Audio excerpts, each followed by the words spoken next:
Now to Canberra, where a last-minute compromise by the government has guaranteed that its legislation to involve Telstra in the rollout of the National Broadband Network will pass through the Senate either late tonight or tomorrow, on the final parliamentary sitting day of the year.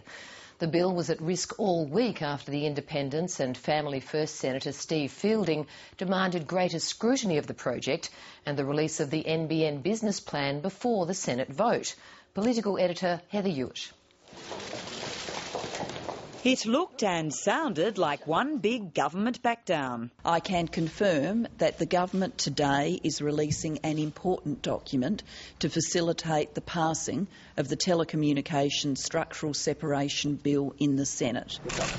The independent senator who helped force the government's hand preferred to call it not a backdown, but this. Of course it's a compromise, and I think the breakthrough came after the Prime Minister's intervention in this, and I'm grateful for the time the Prime Minister spent on this. Backdown or compromise, it amounts to the same thing.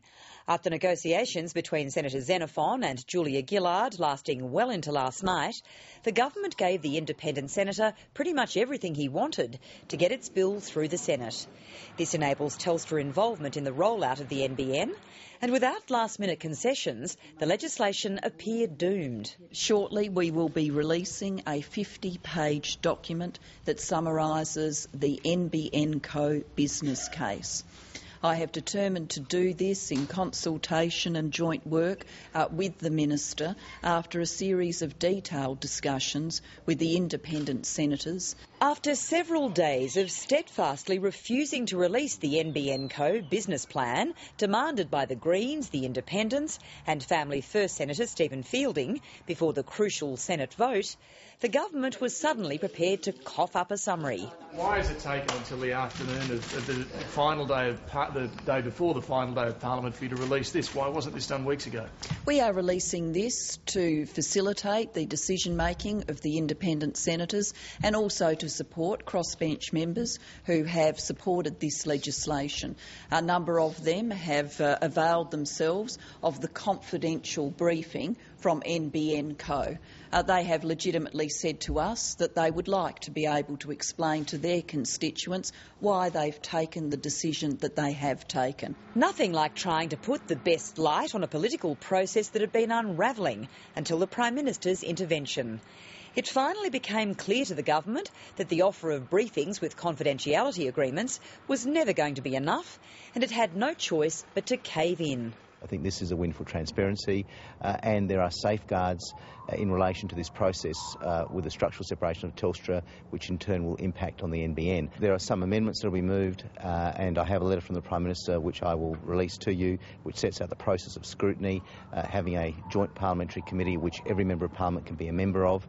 Secondly, the Productivity Commission will be there to give input to that committee on a continual basis over 8 years. So the Productivity Commission gets in on the act after all. Despite the Communications Minister Stephen Conroy's repeated claims, this was entirely unnecessary.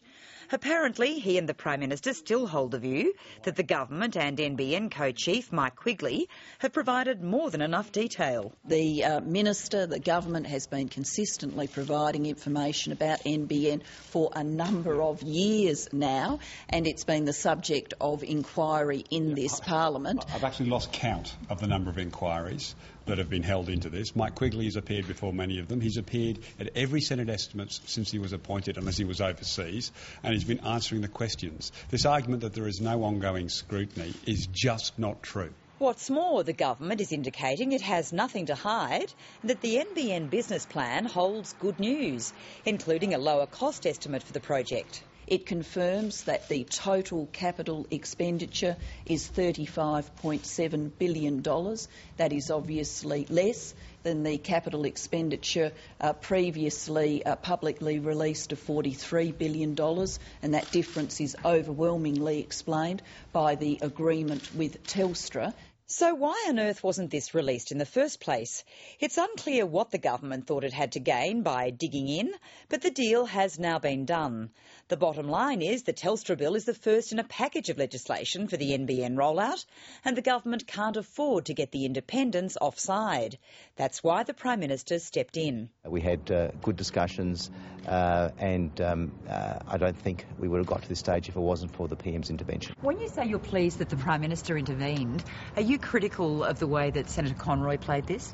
Contrary to reports, I've never had a run-in with Senator Conroy. I just think that the Prime Minister managed to cut through on this and and we had a breakthrough. Not critical of Senator Conroy. I've been in discussions with both Senator Conroy and Senator Wong, and those discussions were good. But it seems that the deal clincher was the negotiations I had with the Prime Minister last night. How close were you to voting against this bill? I think you could say it was a close-run thing, but, to quote the Bard, all's well that ends well. And hopefully it'll all end well. And that looks to be the case for the government, with Family First Senator Steve Fielding expected to declare in the Senate tonight that he's on board.